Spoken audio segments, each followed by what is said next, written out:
আসসালামু আলাইকুম। স্বাগত জানাচ্ছি ডিগ্রি পাস কোর্সের দ্বিতীয় বর্ষের সমাজ বিজ্ঞান তৃতীয় পত্র অনলাইন ক্লাসে। আজকে আমি নতুন চ্যাপ্টার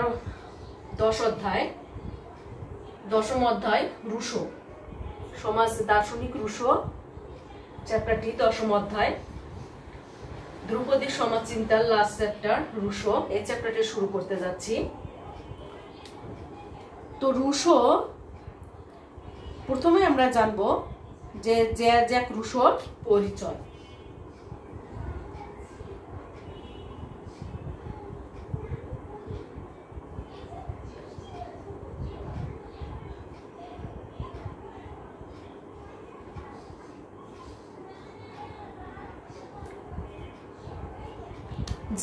জ্যাক রুশোর পরিচয় বা রুশো কে ছিলেন? দর্শন বিজ্ঞানে অসামান্য কৃতিত্বের দাবিদার, অনুপ্রেরণার উৎস, সাম্য, মৈত্রী ও স্বাধীনতার অমর বাণীর ধারক, সর্বকালে সর্বশ্রেষ্ঠ দার্শনিক জ্যাক রুশো। এই ফরাসি দার্শনিকের স্বাধীনতাকামী মুক্ত চিন্তাবিদ ফুটে উঠেছে তার নানা কর্মকাণ্ডের মাধ্যমে। রুশোর যদি জন্ম 18 শতকের শ্রেষ্ঠ চিন্তাবিদ জ্যাক রুশো 1972 সালের 18 জুন 1972 সালে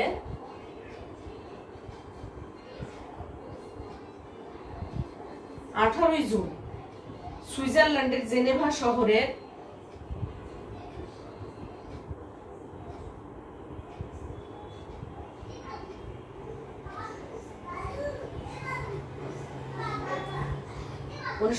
সালে 18 জুন সুইজারল্যান্ডের জেনেভা শহরে এক মধ্যবিত্ত ঘরে জ্যাক রুশো জন্মগ্রহণ করেন।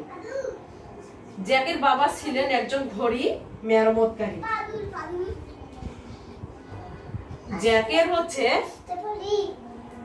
জ্যাকের বাবা সুস্থ মানসিকতার অধিকারী ছিলেন না, ফলে তিনি সুষ্ঠুভাবে সন্তান লালন পালন করতে পারেননি।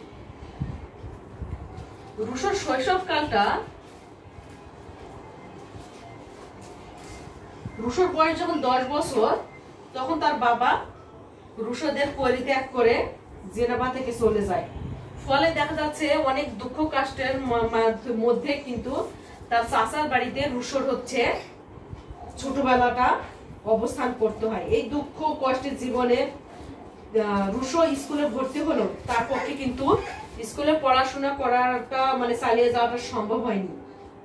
কিছুদিন তিনি এক নিষ্ঠুর নকশা অঙ্কন খোদাইয়ের অধীনে শিক্ষানবিশ হিসেবে কাজ করেন, কিন্তু সেখানেও তাকে অনেক তিরস্কার সবকিছু সহ্য করতে হয়। অতঃপর দেখা যাচ্ছে চাচার বাসাও রুশোকে ছেড়ে দিতে হয়। তারপর রুশোর শুরু হয় ভবঘুরে জীবন।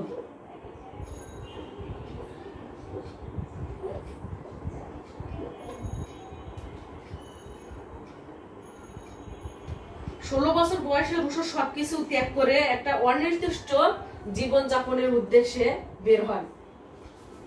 এই ভবঘুরে জীবন 14 বছর, এই ভবঘুরে জীবন যাপন কালে দেখা যাচ্ছে রুশো অনেক উপকারী এবং মহৎ লোকের সান্নিধ্যে আসেন, কিন্তু রুশোর যে রাগ ব্যবহার ছিল সেটা বন্ধুদের কাছে কিন্তু তাকে অনেকটাই অশোভন করেছিল।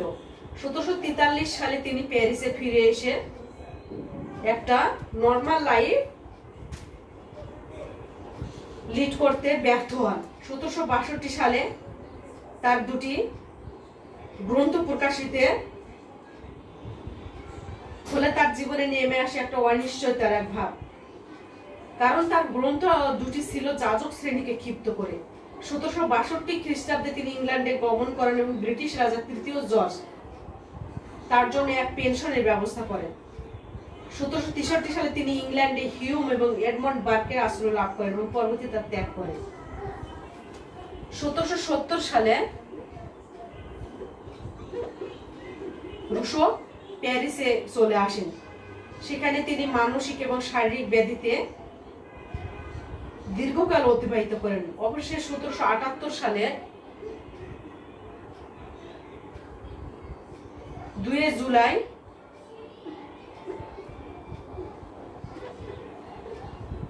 প্যারিসের মেনভিল নামক স্থানে অত্যন্ত একটা দিনহীন অবস্থায় আত্মহত্যা করে জীবনের অবসান ঘটান। রুশো তার সাম্য, মৈত্রী এবং স্বাধীনতার অমোঘ বাণী এবং গণতন্ত্রের মূর্ত প্রতীক হয়ে আজীবন অমর হয়ে থাকবেন। ইতিহাসের পাতায় তার নাম স্বর্ণাক্ষরে লেখা থাকবে। এই ছিল জ্যাক রুশোর একটা সংক্ষিপ্ত পরিচয়।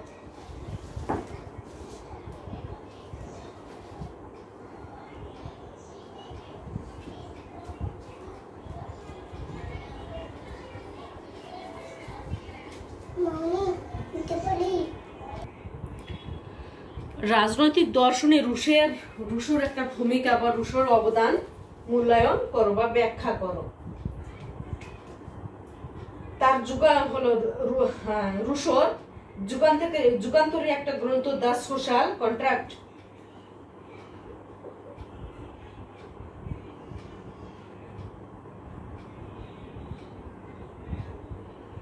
তার বিখ্যাত গ্রন্থ দ্য সোশ্যাল কন্ট্রাক্ট, সামাজিক চুক্তি। তার এই গ্রন্থ তাকে ইতিহাসে স্থায়ী এবং সম্মানিত একটা আসনে অধিষ্ঠিত করেছে। তার রাষ্ট্র চিন্তায় রুশের অবদান গুলো হলো তার যে সামাজিক চুক্তি,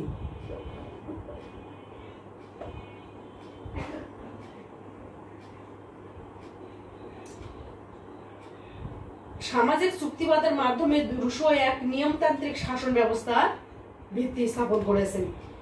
রুশোর চিন্তাধারা হবসের চিন্তাধারা হতে অনেক উন্নত ছিল টমাস হবসের চিন্তাধারা থেকে। হবস যেখানে নিরঙ্কুশ রাজতন্ত্রের প্রতিষ্ঠা করেন, রুশো সেখানে জনগণের শাসন প্রতিষ্ঠা করতে চেয়েছেন। টমাস হবস হচ্ছে রাজনৈতিক শাসনটাকে বেশি প্রাধান্য দিয়েছেন, সেখানে হচ্ছে রুশো সামাজিক জনগণের শাসন প্রতিষ্ঠা করতে চেয়েছিলেন। এদিক হতে রুশোর চিন্তাধারা হবস অপেক্ষা অনেকটা কি ছিল, গণতান্ত্রিক। টমাস হবস এবং রুশো নিজ নিজ ক্ষমতা এবং অধিকার সম্প্রদায়ের হস্তে অর্পণ করে সাধারণ ইচ্ছার অধীনস্থ হয়েছে। এর ফলে জনগণ তাদের ক্ষমতা ও অধিকার যতটুকু হারিয়েছে তার চেয়ে আরো কি করেছে, অর্জন করেছে অধিক।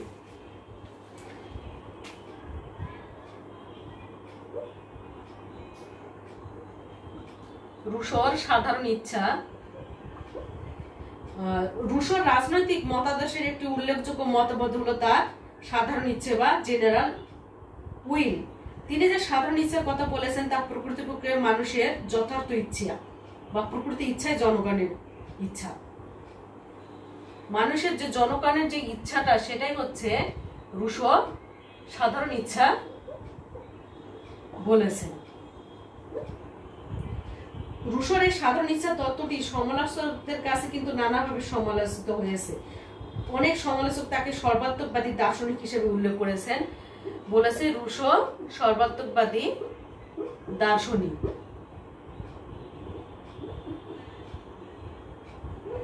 সমালোচকরা বলেছেন, সমালোচনা দেখা যাচ্ছে তার এই মতবাদের সমালোচনা করলেও রুশের এই সাধারণ ইচ্ছা সমাজের সাধারণ কল্যাণ এবং উদ্দেশ্য সাধনের জন্য নিয়োজিত হয়েছিল।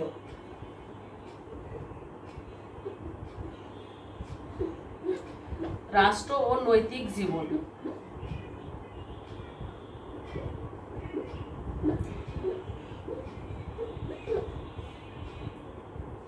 রাজনৈতিক দর্শনে রুশোর একটি উল্লেখযোগ্য অবদান রয়েছে। রুশো রাষ্ট্রকে সৎ এবং নৈতিক জীবনযাপনের প্রধান শর্ত হিসেবে উল্লেখ করেন। গ্রিক দার্শনিক প্লেটো এবং এরিস্টটলের ন্যায় রাষ্ট্রকে উত্তম জীবনযাত্রা হাতিয়ার বলে বর্ণনা করেন কিন্তু রুশো সর্বপ্রথম আধুনিক দার্শনিকদের মধ্যে রাষ্ট্রের উদ্দেশ্য সম্পর্কে একমত পোষণ করেন।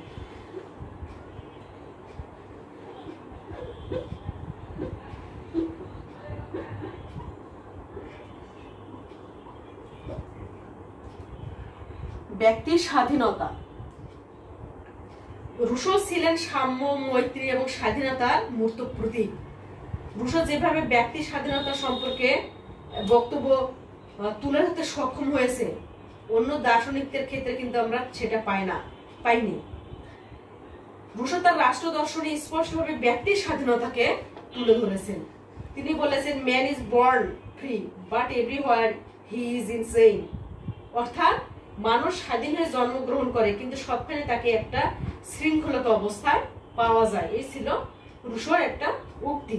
রুশো জনসাধারণের কল্যাণকে সরকারের যথার্থ লক্ষ্য হিসেবে বর্ণনা করেন। রুশো বলেন যে মানুষ স্বাধীন হয়ে জন্মগ্রহণ করলেও করে এবং রাষ্ট্র উচিত তার স্বাধীনতা, ব্যক্তির স্বাধীনতাকে মর্যাদা দেওয়া বা অক্ষুণ্ণ রাখা।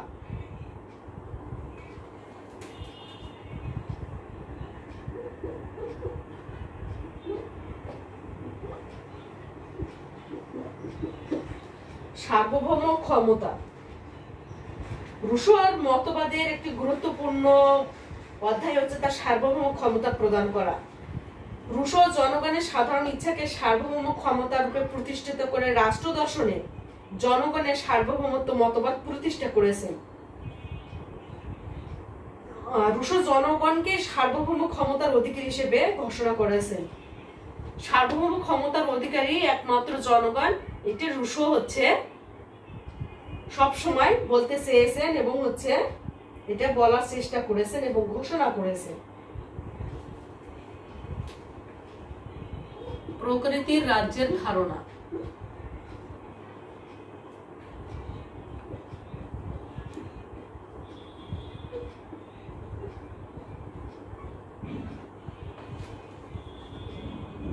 রুশো মনে করেন পূর্বে মানুষ কি ছিল, প্রকৃতির রাজ্যে বসবাস করত। রুশো বলেন যে আগে মানুষ প্রকৃতির রাজ্যে বসবাস করত এবং আগের মানুষের কাছে প্রকৃতির রাজ্যটা ছিল স্বর্গের মতো এবং প্রকৃতির রাজ্য শান্তিপূর্ণ পরিবেশ ছিল। সেখানে মানুষের কোনো ভেদাভেদ ছিল না, লোভ লালসা ছিল না, সেখানকার মানুষের মধ্যে দ্বন্দ্ব সংঘাত ছিল না। একটা কি ছিল, সহজ সরল শান্তিপ্রিয় একটা পরিবেশ। পরবর্তীকালে দেখা যাচ্ছে শিল্পকলা এবং বিজ্ঞানের অগ্রগতি এবং জনসংখ্যা বৃদ্ধির ফলে সমাজে মানুষের ব্যক্তিগত সম্পত্তির একটা উদ্ভব হয় এবং সাথে আরো জন্ম নেয় মানুষদের মধ্যে একটা স্বার্থপরতা। এর ফলে মানুষ কি করে, দ্বন্দ্ব সংঘাতে জড়িয়ে পড়ে। ফলে প্রকৃতির রাজ্যের শান্তিপূর্ণ পরিবেশ অশান্তিতে ভরে ওঠে। এই ছিল প্রকৃতির রাজ্য সম্পর্কে রুশোর ধারণা, যে প্রকৃতির রাজ্য আগে ছিল শান্তিপূর্ণ পরিবেশ। যখন মানুষের মধ্যে সম্পত্তির ধারণা চলে আসে তখন মানুষের মধ্যে হচ্ছে ঝগড়া বিবাদ দ্বন্দ্ব শুরু হয় এবং এভাবে পরিবেশটা প্রকৃতির রাজ্যে শান্তিপূর্ণ পরিবেশ নষ্ট হয়ে যায়। এছাড়াও রুশো সরকার এবং রাষ্ট্রের পার্থক্য নির্ণয় করতে চেয়েছেন।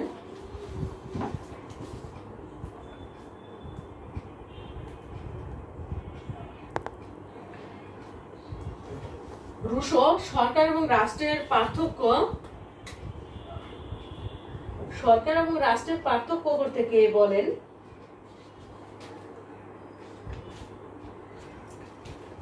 যে হলো তার সামাজিক চুক্তি গ্রন্থে, তার সোশ্যাল কন্ট্রাক্ট গ্রন্থে রাষ্ট্র বলতে চুক্তি এবং সার্বভৌম ইচ্ছার মাধ্যমে সৃষ্ট সমগ্র সম্প্রদায়কে বুঝিয়েছেন। আর সরকার হচ্ছে রাষ্ট্র এবং সার্বভৌমের আজ্ঞা বা কতিপয় ব্যক্তির সমষ্টি যারা রাষ্ট্র ও সার্বভৌমের অধীনে থেকে রাষ্ট্রের পক্ষে জনগণের কল্যাণের জন্য দায়িত্ব পালন করবে। এটি ছিল সরকার এবং রাষ্ট্রের সম্পর্কে রুশোর মতবাদ। আইনের ধারণা, রুশো তার সোশ্যাল কন্ট্রাক্ট বলতে আইনের উল্লেখ করেছেন এবং আইনের উপর বিশেষ একটা গুরুত্ব আরোপ করেছেন। রুশোর মতে আইন হচ্ছে সেই সকল নিয়ম কানুন যেগুলো সমগ্র জাতি সাধারণ বিষয়গুলোকে স্পর্শ করে এবং সমগ্র জাতি কর্তৃক সেগুলো কি হয়, গৃহীত হয়।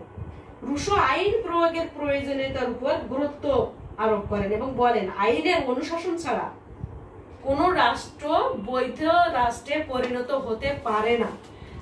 রুশো বলতে চেয়েছেন যে একটা রাষ্ট্রের জন্য আইন খুব বেশি প্রয়োজন এবং আইনের হচ্ছে ধারণা ছাড়া, আইনের প্রয়োগ ছাড়া একটা বৈধ রাষ্ট্র কখনো গঠন হতে পারে না।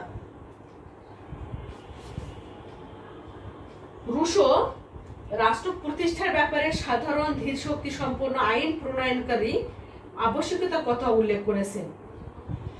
রুশো বলেছেন আইন প্রণয়নকারী নিজের কোনো আবেগ দ্বারা তাড়িত না হয়ে অন্যের অর্থাৎ সকল মানুষের আবেগের দ্বারা তাড়িত হয়ে কি করবেন, আইন প্রণয়ন করবেন। অর্থাৎ যিনি আইন প্রণয়ন করবেন তিনি নিজের ইমোশনকে প্রাধান্য না দিয়ে যাদের জন্য আইন করছে তাদের হচ্ছে তাদের জন্য আইন প্রণয়ন করবেন। অর্থাৎ তিনি নিজের স্বার্থের কথা বিন্দুমাত্র বিবেচনা না করে সম্পূর্ণ সাধারণ মানুষের কথা বিবেচনা করে আইন প্রণয়ন করবেন। রুশোর এই আইন প্রণয়নকারী হবেন অনেকটা মহামানব প্রকৃতি। রুশো সামাজিক ধর্মতত্ত্ব প্রবর্তন করে সাধারণ জনগণের স্বাধীনতার পক্ষে মতবাদ ব্যক্ত করেছেন। কিভাবে? তিনি বলেছেন যে এটি এমন একটি অবিমিশ্রিত নাগরিক বিশ্বাস যার বিধান সমূহ স্বয়ং সার্বভৌম কর্তৃপক্ষ বিন্যাস করে থাকেন এবং সেগুলো বিন্যাস করেন ধর্মীয় অনুশাসনের আকারে নয়, সামাজিক মনোবৃত্তির আকারে। এছাড়াও ফরাসি বিপ্লবের অনুপ্রেরণা প্রদান করেছিলেন তার লেখনীর মাধ্যমে, রুশোর চিন্তাধারার মাধ্যমে দেখা যাচ্ছে তিনি অনুপ্রেরণা জুগিয়েছেন। তিনি ফরাসি বিপ্লবের অনুকূল পরিবেশ সৃষ্টিতে একটা অগ্রণী ভূমিকা পালন করেন এবং সমগ্র ইউরোপকে এই বৈপ্লবিক চিন্তায় উদ্বুদ্ধ করে নতুন সমাজ গড়ে তুলতে একটা আহ্বান করেন।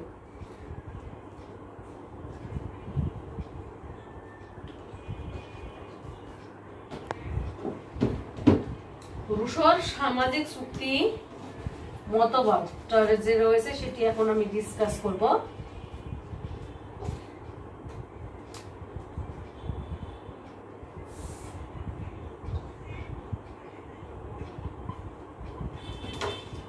রুশোর সামাজিক চুক্তি মতবাদ।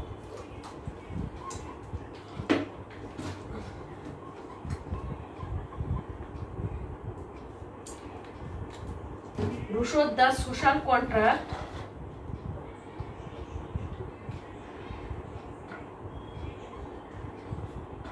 তার বিখ্যাত গ্রন্থ। এই গ্রন্থ হলো প্রকাশ হয় 1762 সালে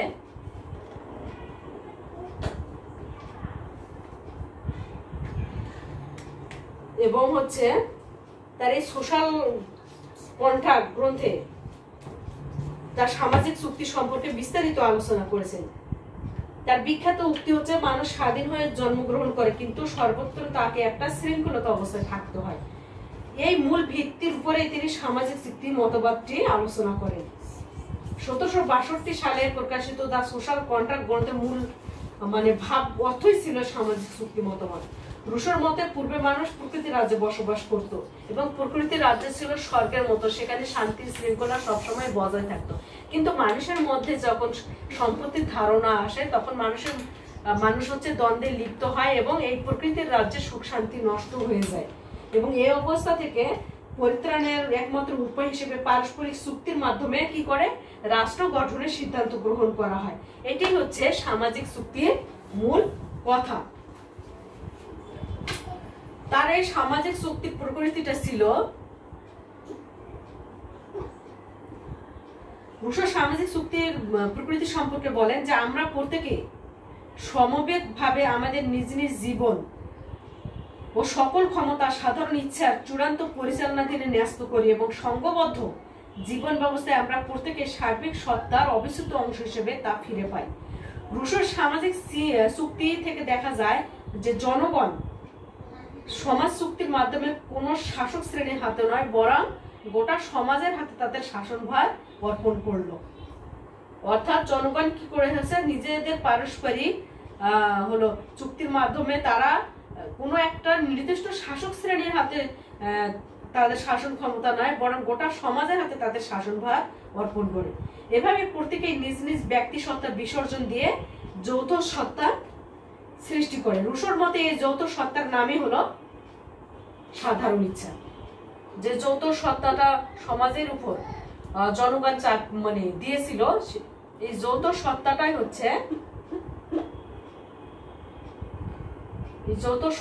হচ্ছে সাধারণ ইচ্ছা।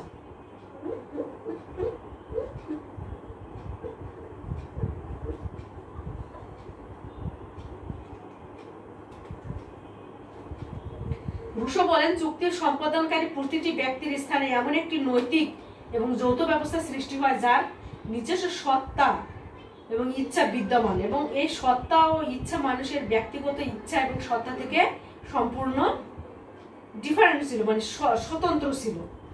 এই সামাজিক চুক্তির কিছু বৈশিষ্ট্য রয়েছে।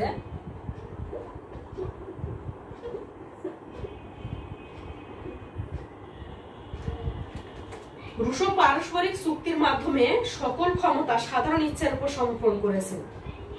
রুশো বলেন সমাজের সকলকে সাধারণ ইচ্ছার অধীনে আনা হবে। কেউ সাধারণ ইচ্ছার অধীনে আসতে অস্বীকৃতি জানালে তাকে বাধ্য করা হবে সাধারণ ইচ্ছার প্রতি স্বীকৃতি জানাতে।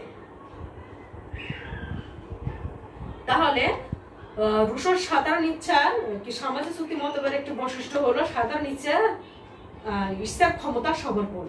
এবং রাষ্ট্রের উদ্ভব সম্পর্কে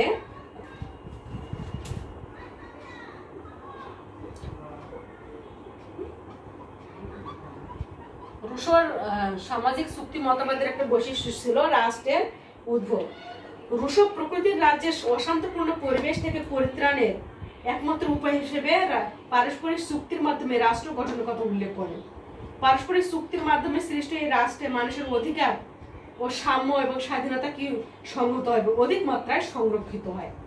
নৈতিকতার যদিও দার্শনিক হবস এবং লক রুশোর পূর্বে এই ধারণাটা দিয়েছিলেন, কিন্তু রুশো তার মতবাদ অনুসরণ করেননি, বরং সম্পূর্ণ তার নিজস্ব মতবাদ তিনি দেওয়ার চেষ্টা করেছেন। হবস এবং লকের রাষ্ট্রীয় সংগঠনের বস্তুগত উপযোগিতাকে সম্পূর্ণভাবে অস্বীকার করে রুশো তার তত্ত্বের নৈতিকতা পূর্ণ একটা বহিঃপ্রকাশ দেখিয়েছেন। রুশো বলেন চুক্তির ফলে যে সংস্থার আবির্ভাব ঘটেছে সেটা হবে জনগণের জীবনযাপনের সাথে একত্র, অর্থাৎ জনগণ যৌথ সংস্থা থেকে বিচ্ছিন্ন হতে পারবে না। কেউ যদি এর বিরোধিতা করে তাকে বাধ্য করা হবে যৌথ সংস্থার সাথে একত্রতা ঘোষণার জন্য। রুশোর সামাজিক চুক্তির ফলে সার্বভৌমত্বের অংশ হিসেবে ব্যক্তি জনগণের এবং রাষ্ট্রের বা সমাজের সদস্য হিসেবে সার্বভৌমত্বের সাথে সম্পর্কযুক্ত হয়। জনগণ সাধারণ ইচ্ছার মাধ্যমে যে ক্ষমতা সমর্পণ করে তা আবার তারা পুনরায় ফিরে পায়। রুশো তার সামাজিক চুক্তি মতবাদে সামাজিক চুক্তিকে হস্তান্তর অযোগ্য বলে ঘোষণা করেছেন। যে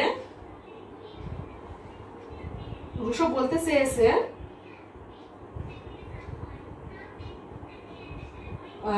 যেহেতু নাগরিকগণ প্রত্যেকে স্বেচ্ছায় নিজেদের বৃহৎ কল্যাণ সাধনের জন্য এই চুক্তি সম্পাদন করেছে, সেহেতু এই চুক্তি পুনরায় অন্য কারো নিকট কি করা যাবে না, হস্তান্তর করা যাবে না। রুশো তার সামাজিক চুক্তি মতবাদে ব্যক্তির স্বাধীনতা প্রদান করেছেন। রুশো জনগণের কল্যাণ সাধন করা জনগণের যথার্থ লক্ষ্য হিসেবে উল্লেখ করেছেন। ব্যক্তির স্বাধীনতা সম্পর্কে তিনি সুস্পষ্ট বক্তব্য প্রদান করেছেন। তিনি বলেন যে জনগণের বাণী ঈশ্বরের বাণী, এবং এই ধারণায় বিশ্বাস ছিল রুশোর।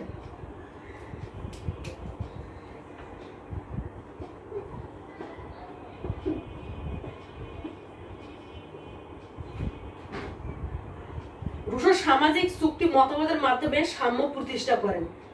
তার এই সামাজিক চুক্তি মতবাদ অনুযায়ী সমাজের সবাই সাধারণ ইচ্ছার কাছে ক্ষমতা হস্তান্তর করে, ফলে সকল জনগণ কি হবে, সমান হবে এবং প্রত্যেকে সাধারণ ইচ্ছার অংশ হিসেবে সমাজ থেকে সমান কর্তৃত্বের অংশীদারি হবে। অন্যান্য তত্ত্বের ন্যায় রুশোর এই সামাজিক চুক্তি মতবাদও কিন্তু সমালোচিত হয়েছে।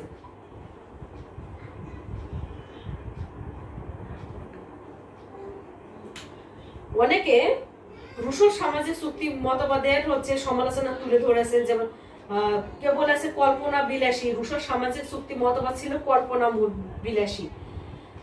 তার এই মতবাদে রুশোর সামাজিক চুক্তি মতবাদকে সমাজের নিয়ামক হিসেবে দেখিয়েছেন।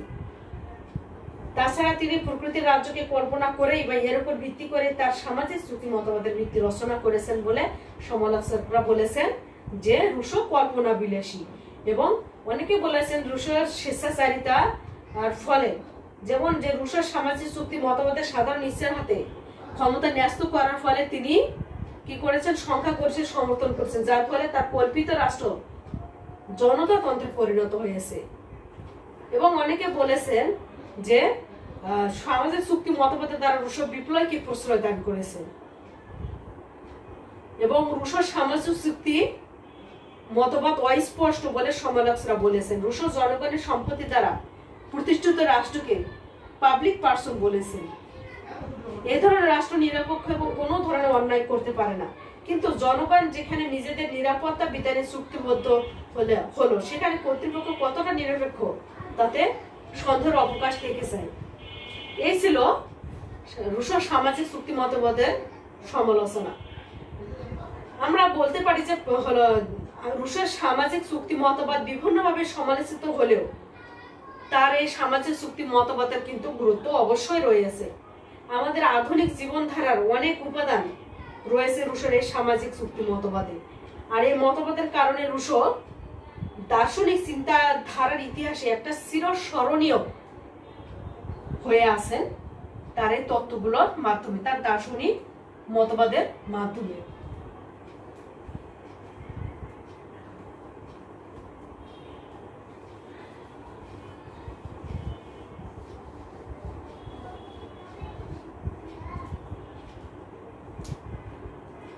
রুশোর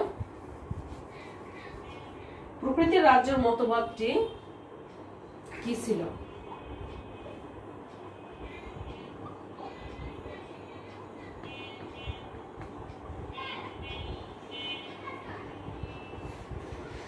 রুশোর প্রকৃতির রাজ্যের মতবাদটি আলোচনা করো, বা প্রকৃতির রাজ্য সম্পর্কে রুশের মতবাদ বর্ণনা করো।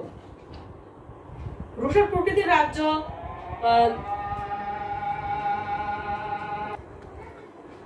রুশো তার প্রকৃতির রাজ্য তার নিজস্ব একটা চিন্তাধারা, এই চিন্তাধারার একটা উন্মেষ ঘটিয়েছে তার প্রকৃতির রাজ্য মতবাদে, প্রকৃতির রাজ্যের মতবাদে।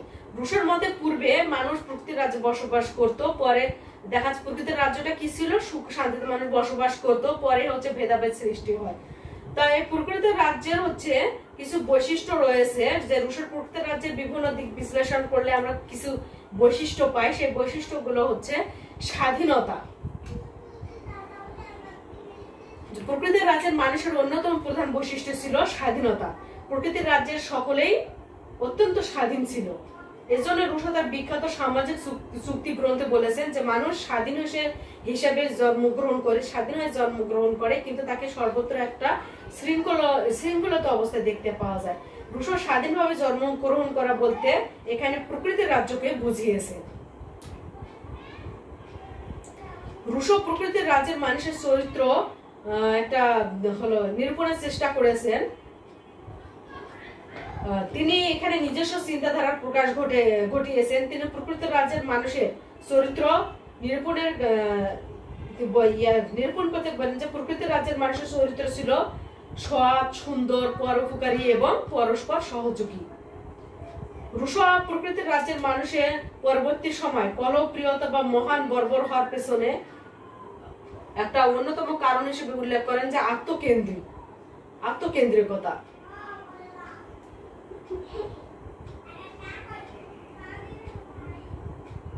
হলো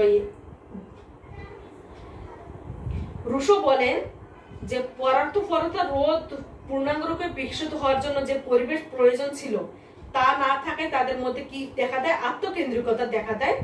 কাদের মধ্যে? প্রকৃতির রাজ্যের মানুষের মধ্যে।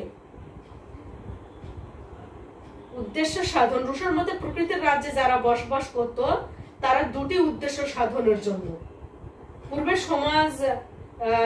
সমাজে মানুষ মানে যে পরিবেশটা সেটা মনুষ্য পরিবেশ ছিল না, বিভিন্ন ধরনের পশুর আক্রমণ হতো এবং সবসময় একটা প্রতিকূল পরিবেশের সাথে সংগ্রাম করে বেঁচে থাকতে হতো, এবং এই প্রতিকূল পরিবেশে নিজেদের টিকিয়ে রাখার জন্য তারা কি করত, বসবাস করত। দ্বিতীয়ত, নিজেকে ভালোবাসার জন্য এই প্রবৃত্তিগুলো ক্ষতিকর নয়। প্রকৃতির রাজ্যের মানুষ যুক্তিবাদী ছিল না বলে কোনটিকে পাওয়া দরকার অথবা কোন কাজ করা ন্যায়সঙ্গত তারা স্থির করতে পারেনি। এবং প্রকৃতির রাজ্যের একটা বৈশিষ্ট্য ছিল কলহ প্রিয়তা। রুশোর মতে যুদ্ধ বা মানুষের কলহ প্রিয়তা সমাজ রাষ্ট্রীয় সংগঠন স্থাপনের মানে এই কলহ প্রিয়তা কি করেছে, রাষ্ট্র স্থাপনের হলো একটা জন্ম দিয়েছে। সমাজে যখন ব্যক্তিগত সম্পত্তির সৃষ্টি হলো এবং সমাজে একটা শ্রেণী ভেদাভেদ সৃষ্টি হলো, মানুষের হাত যখন মানে হাতে যখন ক্ষমতা আসলো এবং হচ্ছে তখনই কিন্তু মানুষ পরস্পর দ্বন্দ্ব কলহে লিপ্ত হতে শিখলো এবং স্বার্থ উন্নয়ন ছুটতে লাগলো। রুশো প্রকৃতির রাজ্যকে পৃথিবীর স্বর্গের সাথে তুলনা করেছেন, কারণ প্রকৃতির রাজ্যে কোনো প্রকার হানাহানি, দ্বন্দ্ব, সংঘাত, কলহ, অশান্তি ছিল না। প্রকৃতির রাজ্য পরম সুখ শান্তি ছিল, ব্যক্তির স্বাধীনতা ছিল এবং তাদের জীবনটা ছিল আনন্দে ভরপুর। এজন্য প্রকৃতির রাজ্যকে রুশো স্বর্গতুল্য মনে করেছেন। প্রকৃতির রাজ্যে সুখ শান্তি বেশি দিন বিরাজমান ছিল না। শিল্পকলা, বিজ্ঞানের অগ্রগতি এবং জনসংখ্যা বৃদ্ধির ফলে এবং ব্যক্তিগত সম্পত্তি যখন উদ্ভব হয়েছে, ফলে সমাজে কি হয়েছে? শ্রেণী বৈষম্য সৃষ্টি হয়েছে, মানুষে ভেদাভেদ সৃষ্টি হয়েছে এবং পরবর্তীতে মানুষ কি করেছে? নিজেদের মধ্যে চুক্তি করে তারা সমাজ গঠন করেছে। মহান পর্ব রাজনৈতিক সংগঠনের প্রতিষ্ঠা এবং মানুষের মাঝে সংঘর্ষ সৃষ্টি পরবর্তী পর্যায়ে রুশো প্রকৃতির রাজ্যে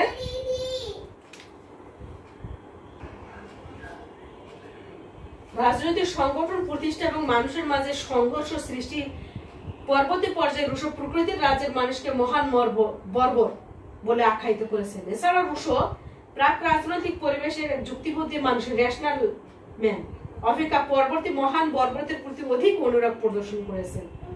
যাই হোক, এই রুশোর প্রকৃতির রাজ্যের যে বর্ণনা প্রদর্শন করেছেন তার তত্ত্ব বিভিন্ন সময় বিভিন্নভাবে কিন্তু সমালোচিত হয়েছে। কেউ বলেছে রুশোর এই মতবাদ অবাস্তব একটা ধারণা, কারণ প্রকৃতপক্ষে দেখা যায় আধুনিক সভ্য সমাজের মানুষের স্বাধীনতার স্বাদ ভোগ করেছে, তারা প্রত্যেকেই স্বাধীন। তাই রুশোর প্রকৃতির রাজ্য মতবাদটি একটিও অবাস্তব ধারণা এবং রুশোর মতে প্রকৃতির রাজ্যে মানুষ সুখ শান্তিতে বসবাস করত এবং পরবর্তীকালে কারণ হলো শিল্পকলা এবং বিজ্ঞানের অগ্রগতি এবং জনসংখ্যা বৃদ্ধি, যা প্রকৃতপক্ষে ছিল একটা ভ্রান্ত ধারণা। রুশো তার বিখ্যাত তার সোশ্যাল কন্ট্রাক্ট গ্রন্থে যে প্রকৃতির রাজ্যের কথা উল্লেখ করেছেন তার বাস্তবিক কোনো ভিত্তি নেই। এরূপ সমাজ পূর্বে কোনো সময় ছিল না, বর্তমানে নেই এবং ভবিষ্যতে কখনো এরকম সমাজ থাকবে না। তাই সমালোচকরা বলেছেন রুশোর প্রকৃতির রাজ্য একটি কাল্পনিক এবং অবাস্তব ধারণা। রুশোর প্রকৃতির রাজ্য মতবাদটি রাষ্ট্রচিন্তার ইতিহাসে একটি গুরুত্বপূর্ণ ক্ষেত্র। তিনি প্রকৃতির রাজ্যের মতবাদের মাধ্যমে যে সাম্য, মৈত্রী এবং স্বাধীনতার বাণী প্রচার করেছেন, প্রকৃতপক্ষে তা ফরাসি বিপ্লবের অনুপ্রেরণা জুগিয়েছে। তাই সমালোচকদের দ্বারা তার মতবাদ যতই সমালোচিত হোক না কেন, রাষ্ট্রচিন্তার ইতিহাসে এটি একটি অত্যন্ত গুরুত্বপূর্ণ মতবাদ। শিক্ষার্থীরা, আজকে পর্যন্তই। আল্লাহ হাফেজ।